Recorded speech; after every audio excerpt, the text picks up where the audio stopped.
This is for educational purposes only.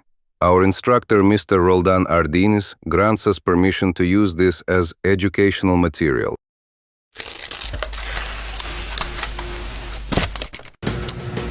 Good day everyone, my name is Karen Michael Espargaza and I will be discussing what is Asian regionalism. Before we begin, here are the learning objectives for today's discussion.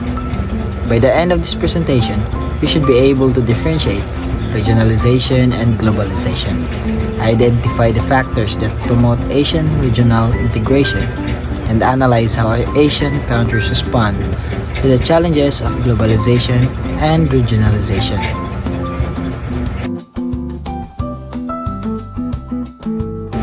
So, let's start with the definition of Asian regionalism. Asian regionalism is the process wherein Asian countries work together to achieve a common goal such as economic growth, peace, security, and cultural cooperation. One of the best example of this is the Association of Southeast Asian Nations, or the ASEAN, to promote peace and economic growth among member countries.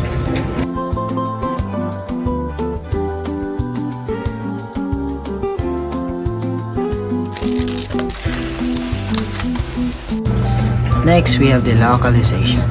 So, localization is the process of adapting products, services, or ideas to fit the language, culture, and needs of a specific local community or country. Example of this is an international fast food chain who offers rice meals and Filipino-style dishes in the Philippines to match local taste.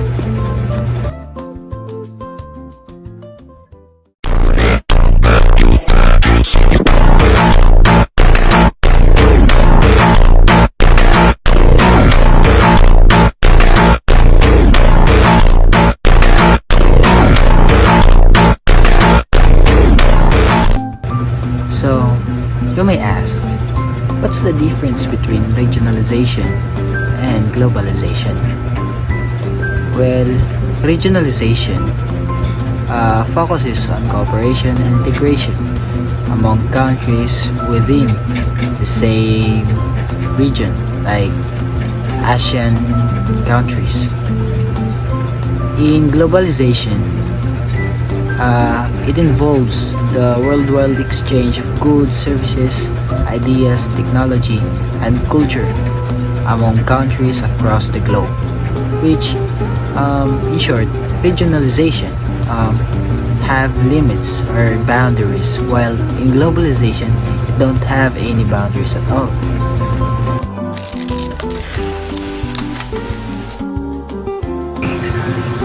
Good day, I'm Deck Cadet Hapon. So, have you ever wondered why countries in Asia work together? Today, we will talk about Asian regionalism. What it is, why it exists, and how it practiced in the Philippines. So, why is there Asian regionalism? After World War II and during Cold War, many Asian countries realized they were stronger when they worked together. They wanted peace, economic growth, and protect themselves from bigger powers. Through regional cooperation, they can solve common problems like trade, disasters, and security. This is why groups like ASEAN were born. So what is an example of regionalism? The best example in Asia is ASEAN, or the Association of the Southeast Asian Nations.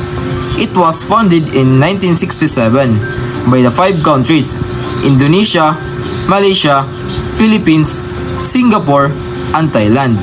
Today, it has 10 member countries. Another big example is the RCEP, the Regional Comprehensive Economic Partnership, the world's largest trade agreement. So, regionalism in the Philippines. The Philippines is one of the founding members of ASEAN. We benefit a lot from regionalism through easier trade, tourism, and job opportunities for our overseas Filipino workers. During typhoons and disasters, Asian countries help each other. The Philippines also promotes unity in the West Philippine Sea issue by working with other Asian nations. Regionalism helps our country grow while keeping strong relationships with our Asian neighbors. So in conclusion, Asian regionalism is about countries helping and growing together. For the Philippines, it brings more opportunities and strong voice in Asia. Thank you. Factors leading to greater integration of the Asian region. So here are the several factors have strengthened cooperation and integration among Asian countries. One is economic cooperation. While economic cooperation and free trade agreements have increased trade and investment within Asia. Organizations such as Association of Southeast Asian Nations and also it encourage economic growth and regional factors. And the second, technological advancement. It is improved internet access, transportation, and communication, and to make it easier for countries to connect and conduct business. So the third, political and security cooperations. Asian countries work together to address regional security issues, disaster response, and peacekeeping efforts. And the fourth, cultural and educational exchanges.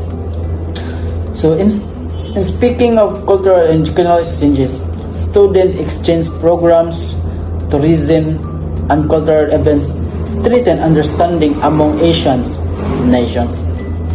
So fifth, infrastructure development. It improves roads, ports, railways, and airport facility, the movement of people and goods across the borders. And lastly, shared economic goals. Shared economic goals,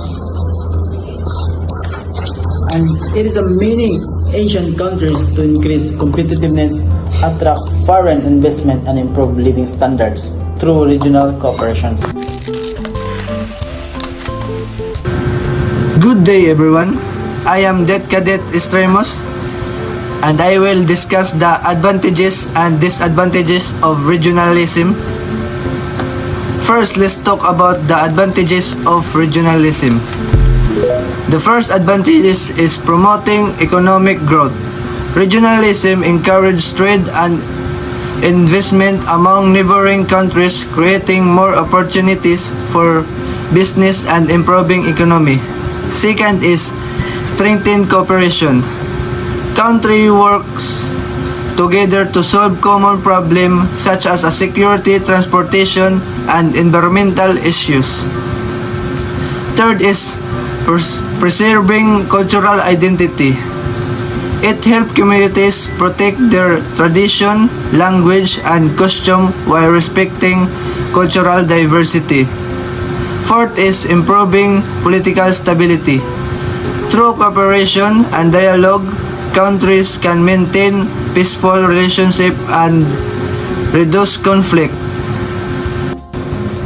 And lastly, regionalism supports development by allowing less developed regions to benefit from the resources, technology, and knowledge of more developed ones.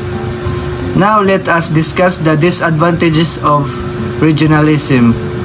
Disadvantages is unequal benefit where richest region gain more advantage than poorer ones.